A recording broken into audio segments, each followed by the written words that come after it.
bonjour Christelle, vous êtes directrice commerciale pour le Spirou Charleroi, mais également pour le Dôme.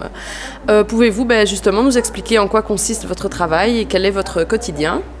Alors mon travail consiste en la recherche de nouveaux partenaires pour le Dôme, notamment pour le Spirou Basket, mais également à l'organisation de plusieurs événements, que ce soit des événements B2B ou des événements B2C, pour essayer d'augmenter un peu les finances du Dôme et pouvoir réinjecter cet argent dans le monde du sport. Voilà, donc c'est vraiment votre rôle du côté basket, donc c'est d'essayer de soutenir l'équipe première, c'est ça? Exactement, notre objectif c'est d'essayer de pouvoir augmenter notre budget sportif qui n'est pas bougé depuis plusieurs saisons, et pour cela on essaie de trouver des partenaires qui ont envie de nous aider dans notre projet, mais également d'organiser des fêtes d'entreprise ou des galas de boxe ou peut-être des matchs de volley qui nous permettent de faire autre chose que des matchs de basket et qui nous permettent également d'augmenter nos finances. Donc l'événementiel prend de plus en plus d'importance au Dôme. Dans quelle mesure c'est un aspect important pour le Spirou également? Et comme je le disais, le mécénat dans le basket est de plus en plus compliqué.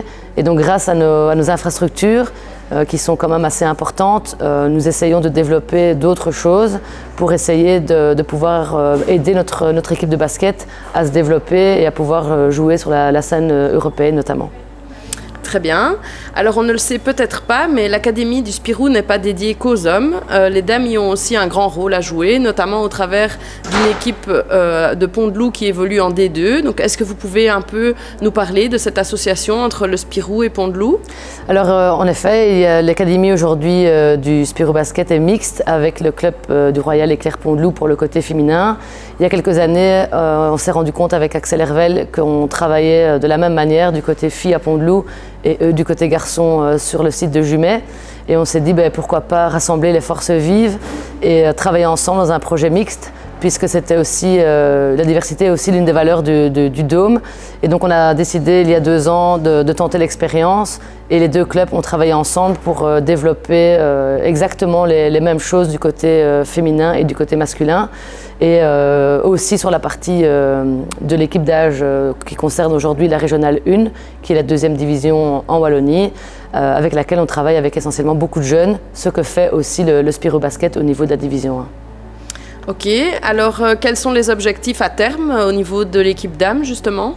Avec l'équipe dames, l'objectif cette saison, c'est de terminer dans le top 4 à l'issue de la saison régulière et de jouer les playoffs pour tenter de monter en division 1, parce qu'on aimerait avoir à Charleroi, avec le soutien de Pont-de-Loup au niveau filles, une équipe en division 1 masculine mais également féminine.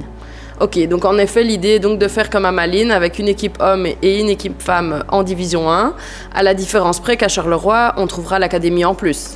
Exactement, donc aujourd'hui, la différence par rapport à Malines, c'est que nous travaillons aussi sur les 2 pôles. Si nous arrivons à avoir une équipe en division 1 féminine, on aura exactement la même chose qu'eux, à peu de choses près, que nous finançons nous-mêmes notre académie et que donc nous avons plus de 100 joueurs ou joueuses qui s'entraînent 7 fois semaine et qui sont accompagnés tout au long de la journée au niveau des déplacements, que ce soit entre l'école et la salle de basket ou la salle de basket et l'internat. Donc la totalité est prise en charge par le Spirou Basket, ce qui pour nous n'est pas fait aujourd'hui du côté néerlandophone. Ok. Pour en revenir aux hommes, est-ce que cette qualification pour le 2e tour de la FIBA Europe Cup peut être considérée comme une belle propagande pour l'académie, dans le sens où justement de nombreux jeunes sont issus de l'académie et ont activement participé à cette qualification? Alors on est très fiers en effet de s'être qualifiés pour le 2e tour de la Coupe d'Europe. Au niveau sportif, c'est vraiment incroyable. Au niveau financier, on va devoir travailler un peu plus que prévu, puisque c'est un budget qui n'avait pas été établi à l'avance, parce qu'on n'espérait pas se qualifier pour un 2e tour. Et donc on en est très content et c'est un travail qu'on fera avec grand plaisir. Et au niveau de l'académie, oui, en effet, si on regarde le match, on voit que 3 de nos jeunes joueurs, qui sont Smout, Pollet et Pintelen, ont participé plus qu'activement à la victoire lors du dernier match. Et Pollet est notamment un de nos jeunes joueurs qui est issu de notre académie. Et donc on est fiers du travail qui a été réalisé ces dernières années. Et on est aussi fiers de pouvoir montrer aux jeunes qui font partie de l'académie aujourd'hui que ce n'est pas juste un rêve, mais que c'est possible et que le club a vraiment envie de donner la place à des jeunes joueurs belges. On peut donc dire que l'académie, tant côté féminin que masculin, c'est finalement l'avenir du Spirou. Ça va donc jouer un grand rôle dans l'avenir de Charleroi.